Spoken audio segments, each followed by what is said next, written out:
Good morning. We're going to begin today's service by singing Here We Have Gathered. I hope you'll sing along.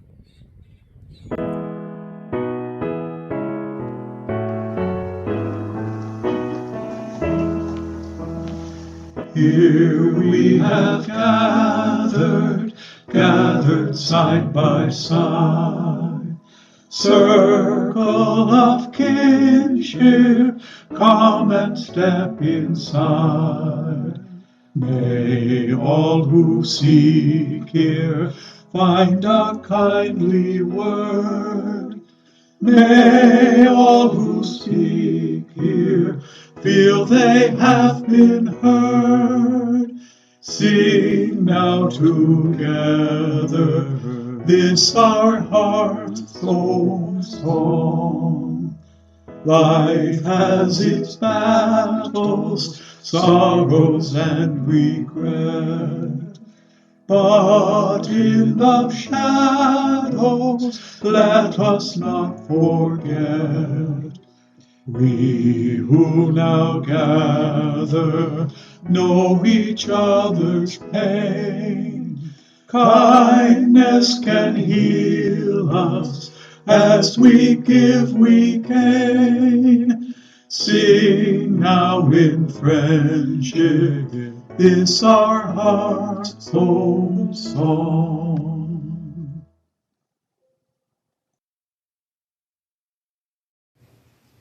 Good morning. Welcome to our April 26th service for this year of COVID-19 2020. If you are new here, you can find more about us at www.uustpete.org. On this day, we honor the start of the fasting month of Ramadan with its celebration of the revelation of all scriptures. And we also honor Lesbian Visibility Day, reminding us of nature's universal appreciation of human variety. We are maintaining the necessary physical distancing that will move us through this pandemic safely. Virtual handshakes, elbow bumps, and hugs to you. May our virtual gathering add to your peace and your strength. As is our custom in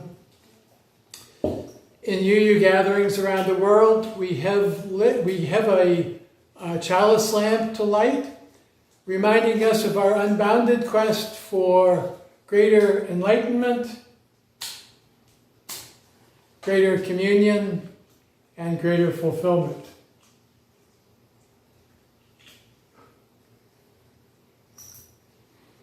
Here's to you.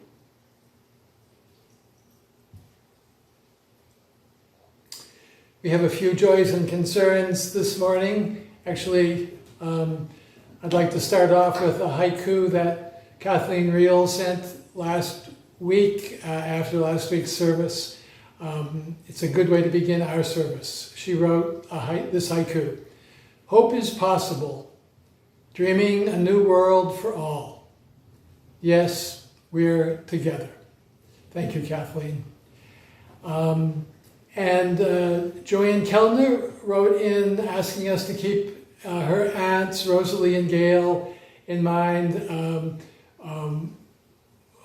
Gail is terminally ill, and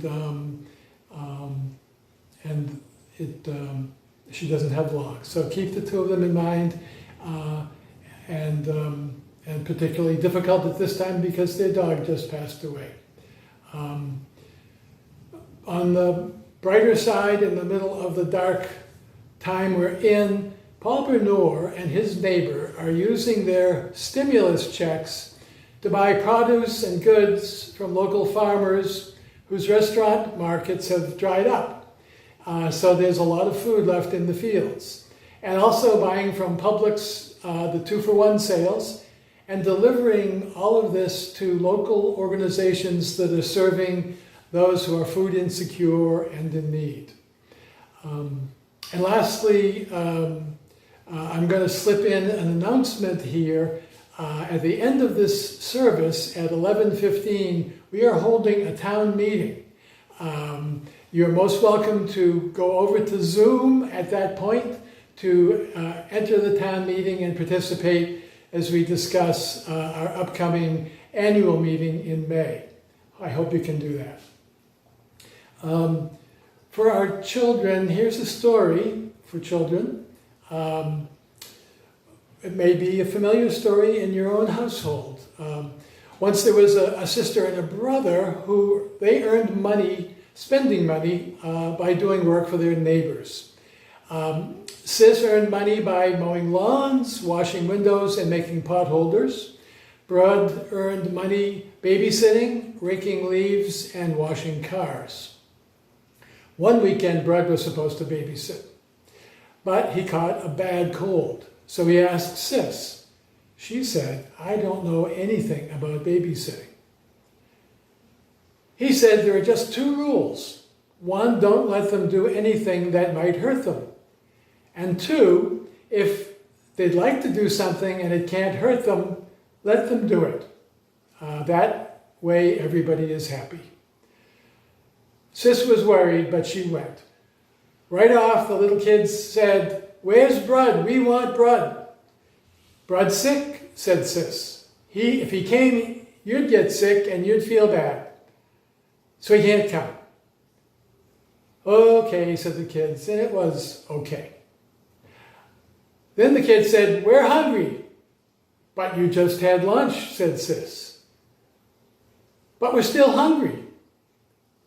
"Okay, well, a snack won't hurt you," said Sis, and it was okay.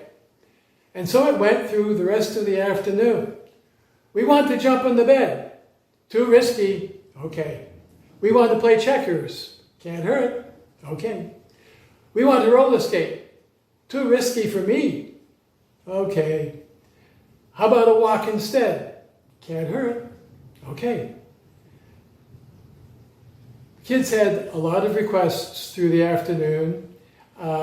We're hungry, we want to eat. We're tired, we want a nap. We want to play checkers. We want to roller skate in the street. We're sleepy, give us some Coca-Cola. No, how about a nap?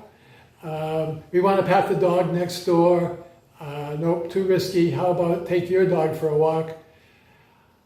Later on, the kids drew a map of their town. They painted flowers for their school teacher. They talked a long time with Sis about what 7th grade would be like for them. All of those things couldn't hurt, and everybody enjoyed them. And they didn't chase the fire engine down the street, didn't go out to pet the big stray dog, didn't wade in the flooded neighborhood creek, because they just didn't think it would be safe without their parents. And everybody ended up happy. And the kids ended up loving Sis as much as they loved Brud, which they weren't so sure about at the beginning of the afternoon. That's not the end, because friendships can go on, but it is the end of our story for today. May you find good ways to take care of yourself all the days of your life, and good friends to do it with. Now, here's Marissa with a reading. Good morning. I'm Marissa Pohl. My family are members of UU St. Pete. We're here at home maintaining physical distancing during the COVID-19 troubles, but we're grateful that we're all managing to stay connected and support each other. We hope that you are all safe and well. I'd like to share 2 readings for this morning's service. The first is from poet Mary Oliver, a UU favorite for her naturalism and insight. The poem is called Morning Poem. Every morning the world is created. Under the orange sticks of the sun, the heaped ashes of the night turn into leaves again, and fasten themselves to the high branches, and the ponds appear like black cloth, on which are painted islands of summer lilies. If it is your nature to be happy, you will swim away along the soft trail for hours, your imagination alighting everywhere. And if your spirit carries within it the thorn that is heavier than lead, if it's all you can do to keep on trudging, there is still somewhere deep within you a beast shouting that the earth is exactly what it wanted. Each pond with its blazing lilies is a prayer, heard and answered lavishly every morning. Whether or not you have ever dared to be happy, whether or not you have ever dared to pray. Our second reading is from Transcendentalist Unitarian Margaret Fuller. one of the great founders of the women's movement in America. This reading combines words from her first diary at age 21 and second from her memoirs around age 35. After the Thanksgiving church service, sitting by the stream in the meditative woods, I wondered, how is it that I seem to be this me? What does it mean? What shall I do about it? And then I saw that there was no self, that selfishness was all folly, and the result of circumstance, that it was only because I thought that self-real that I had suffered, that I had only to live in the idea of the all, and all was mine. This truth came to me, and I received it unhesitatingly, so that I was for the hour taken up into God. Later, in her memoirs, she wrote, very early, I knew the only object in life was to grow. I'd like to talk on the topic or the title of As You Love Yourself. Familiar words. I once heard an esteemed religion professor observe that Scripture advises us, love your neighbor as yourself. She paused, and then she added, but Scripture doesn't tell you how to love yourself, and that's a problem. I've never forgotten that. That was 40 years ago or more. I think it helps resolve that problem if we remember that the Hebrew and Greek verbs, which we translate as love, in this key biblical passage, are better translated today as serve or care for, or be devoted to the well-being of. Serve your neighbor as you want to be served. Care for your neighbor as you want to be cared for. During this coronavirus shutdown, everyone is experiencing differing reactions, depending on personality, activities, finances, other things.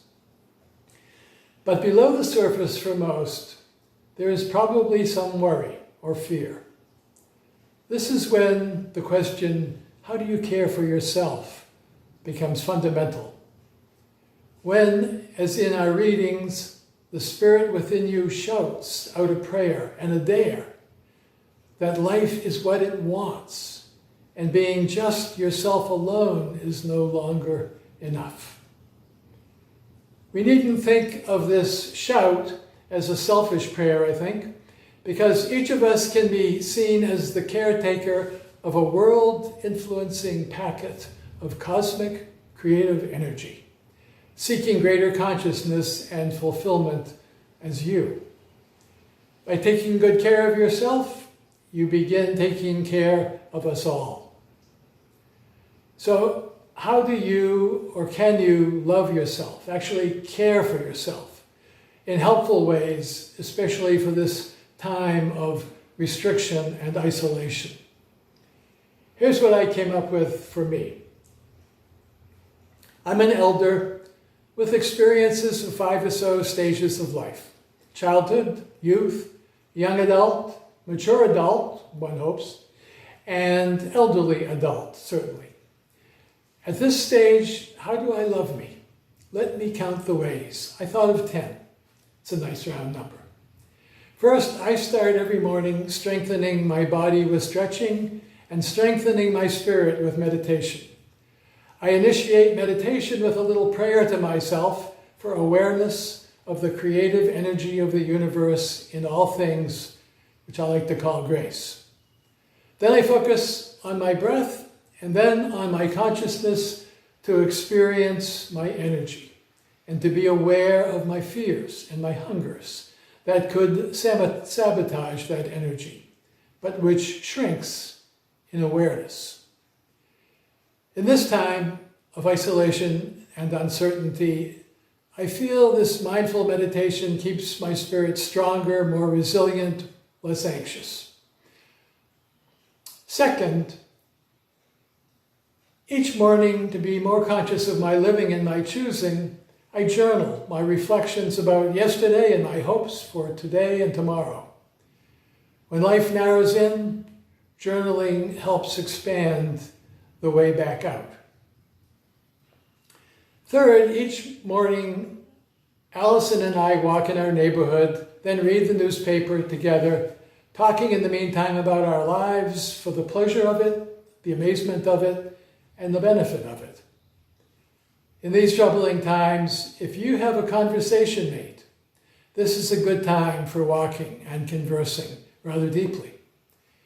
If not, this is not a bad time to find one. Fourth, for a more wholesome life and marriage, I try to make sure I include Allison in my decisions about my life, as she does about hers. Consulting on one's life decisions seems particularly worthwhile in times of uncertainty and anxiety. If you don't have a consultant, now's the time to find one. Maybe you use St. Pete Covenant Group. Fifth, to maximize energy and enjoyment and to minimize calories, I eat fairly carefully. This is no time to stop that, even if alone. Sixth, day to day, I work on matters I almost completely value and enjoy, both by my choice and by the luck of the way our system has played out for me. Though harder in these times to do that, it is all the more worthwhile to find something to do that really matters to you and that gives you joy. Seventh, I study whenever I can, so that I feel I am growing in understanding about our times and how best to live them, and so that I may grow alongside of others, including you. This practice is delightful to continue, but also in these times it is worth the effort if you're just getting started, since greater understanding is so badly needed. It requires study. Eighth, I hold the words grace and appreciation as a kind of two-word mantra.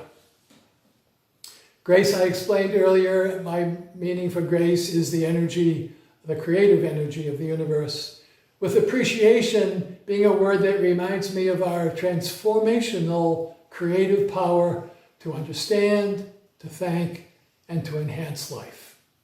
Good, especially for unfamiliar, disorienting times like these. To remember grace and appreciation, I pocket a piece of translucent green sea glass from the rocky coast of Maine by my brother's house. Ninth, I work against making choices that keep me from sleep at night.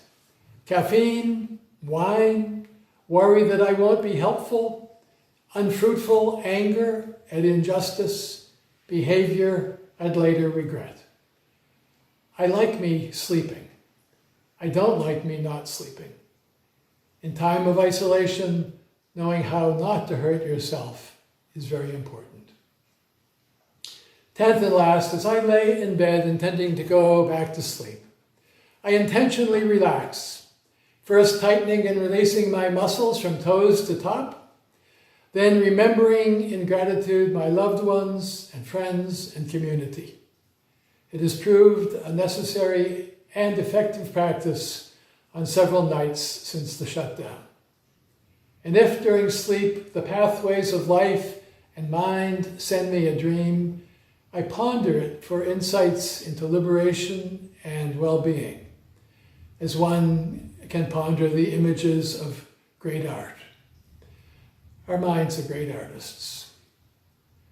There are some ways that over time I feel I have learned. These are some of the ways I have learned over time, often inadvertently, to love and care for myself. If I had learned earlier and better, that would have been very good. But so it goes. These ways help me now, even in this necessary time of restriction and limitation and isolation. I'm sure you can think of many more ways to care for yourself from your own life experience, practices that could help us appreciate ourselves, our lives, and our world much more, much sooner. Thank you for listening and being here with us today. Here's Marissa with some church announcements. Hello again. I have a few announcements before we close. Former UUSP President Paul Lenore is hosting a Tuesday evening Zoom meetup for discussions once a week on selected movies and the next week on selected poems. Get Paul's email address in the InfoNet announcement on Movies and Metaphors and let him know if you're interested. Please check our e-newsletters, InfoNet, RE Update, and Caring and Connected for more news about online activities like Wednesday religious studies discussions, weekday meditations, and the work of our Caring Committee. Our church programs are still going strong, but to keep us strong, don't forget to send your offerings and to let Pastor Jack or Giving Team Chair Carol Yomar or Financial Secretary Rebecca Wilson know that you will give your support to the new church year budget. And if your intuition says that a friend in the church is struggling, be in touch with them. That's what most of us are missing these days. Thank you all. Take care, and here's the closing song for us. Here's a little song to keep the spirit of Earth Day alive. From a distance, the world looks blue and green, and the snow-capped mountains white. From a distance, the ocean meets the stream, and the eagle takes to flight. From a distance there is harmony, and it echoes through the land. It's the voice of hope, it's the voice of peace, it's the voice of everyone. From a distance we all have enough, and no one is in need. There are no guns, no bombs, and no disease. There are no hungry mouths to feed. From a distance we are instruments, marching in a common band, playing songs of hope, playing songs of peace. They're the songs of everyone. God is watching us, God is watching us, God is watching us from a distance. God is watching us, God is watching us, God is watching us from a distance. From a distance you look like my friend, even though we are at war. From a distance I cannot comprehend what all this fighting's for. From a distance there is harmony, and it echoes through the land. It's the hope of hopes, it's the love of loves, it's the heart of everyone. God is watching us, God is watching us, God is watching us from a distance. God is watching us, God is watching us, God is watching us, God is watching us, God is watching us from a distance.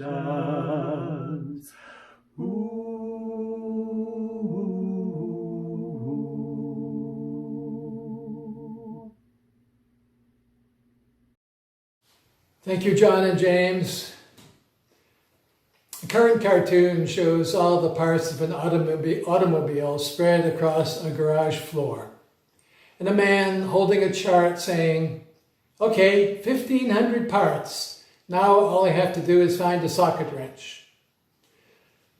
Cartoon for our times. May you be the socket wrench. May you keep yourself together and whole and beautiful. so that you may journey far and enjoy life. And so you may become a vehicle that gives the rest of us a lift. Thank you, Marissa and John and James, for bringing our service to life this morning. May everyone have a lovely growing week. Be safe. Call around. Hope to see you real soon in person. Take care.